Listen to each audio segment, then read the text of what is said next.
All right, well, Hillary Clinton continuing her version of an apology tour for her use of private emails while she was America's top diplomat. This time, her first Sunday show appearance in 4 years. While the Democratic frontrunner insists that she did nothing wrong, she admits that she has, in previous interviews, could have done things a little differently. I've said that I didn't make the best choice. I should have used 2 separate email accounts, one personal, one work-related. What I did was allowed. It was fully above board. People in the government certainly knew that I was using a personal email. But I've tried to be transparent, and that includes releasing 55,000 pages, which is unprecedented. Nobody else that I'm aware of has ever done that. What also caught our eye was Hillary's answer to 2016 appearing to be the year of the outsider, and whether that puts her in a bit of a fix. Listen to this. I cannot imagine anyone being more of an outsider than the first woman president. I mean, really, let's think about that. Now, I agree, but I mean, your if you name, line up, if you know, all these mothers and fathers bring me the placemats with all the presidents, and they bring their daughters, and they say, my daughter has a question for you, and the daughter says, how come there are no girls on this placemat? So I agree that is a difference. I think that's a pretty big, unconventional choice. But you know what I'm asking. Hillary Clinton, former First Lady, politician for 2 decades, is an outsider, Judge Andrew Napolitano. I mean, if you just keep saying it over and over, I think the Clintons think will believe it. Maybe they will. Former Secretary of State, former First Lady, former United States Senator from the state of New York for 8 years, consummate politician then and now. On the other hand, I don't blame her for trying to make this argument, because if it appeals to people, if people don't look beneath the surface, it might help her. I'm far more concerned about what she said in the earlier tape about it was allowed. That is, the use of the private email and the private email server. It was not allowed. There are at least 4 criminal statutes that she arguably broke by what she did. A conspiracy to evade the espionage laws of the United States by entering into an agreement with others to divert national security secrets away from the government. Theft of government property. When you work for the government and you use emails, the government owns your emails. If you commingle it with personal emails, the government owns those as well. She did return 55,000 pages. She printed the emails, thereby keeping from the government all the metadata that the government was entitled to had she given them the digital version. But the most serious thing she probably did is to send classified materials to people who did not have national security clearances. That's what exposes her to a near certain indictment. Judge, before we open it up to the rest of the couch, I have to ask this question because it's the question I get constantly on Twitter, constantly stopped on the street. Will she be indicted? What is taking the FBI so long, and will it happen? Well, because of who she is and because of the controversy around all of this, the FBI is not going to recommend an indictment until every I is dotted and every T is crossed, and they don't have all that information yet.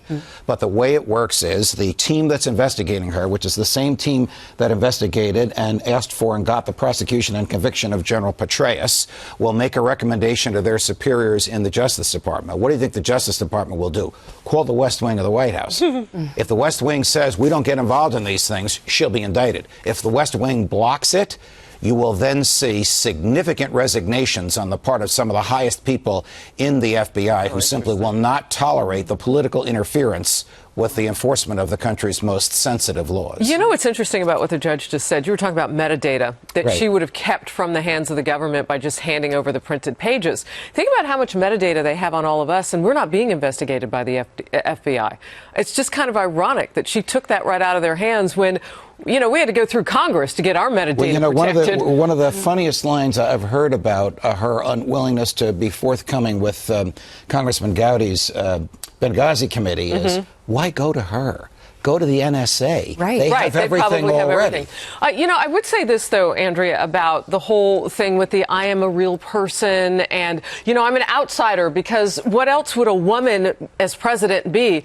Is that like a new spin on how to play the girl card again? Like just coming right back to the woman, like I'm an outsider. I'm automatically everything you want me to be. Just check every box because I'm a woman. Right. Well, that's what her point was. I mean, that was sort of her follow-up. She said, I'm an outsider because as a woman running for president, Melissa, I'm the only girl over here on the left. Poor little me. That's a By the way, I'm a woman. genetic I'm fact. a woman. Yes, we get you're a woman. We get it, Hillary. We get it. I actually think it's a decent answer. I mean, she had to point to the one thing that makes her different. I was more listening to how tight her voice is, how stressed and strained she was with that answer. I mean, that is still such a hard answer for her. As she tried to say, well, the placemat and the whole story, and you're kind of not really getting where the story was going. I mean, I would have said something like, outsider, I'm the one who's going to get the job done.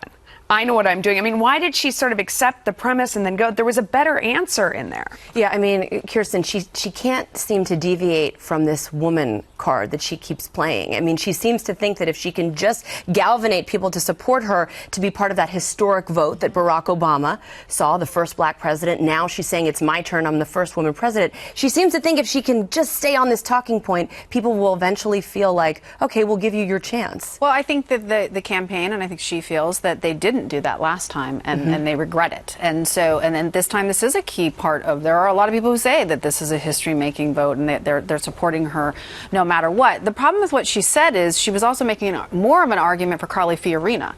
Because, if you want a woman's face on the placemat, well, there's actually another woman running, and she is an outsider. So, it's not, if we're just going to go based on, lady parts, then, there's another lady running. It just seems like...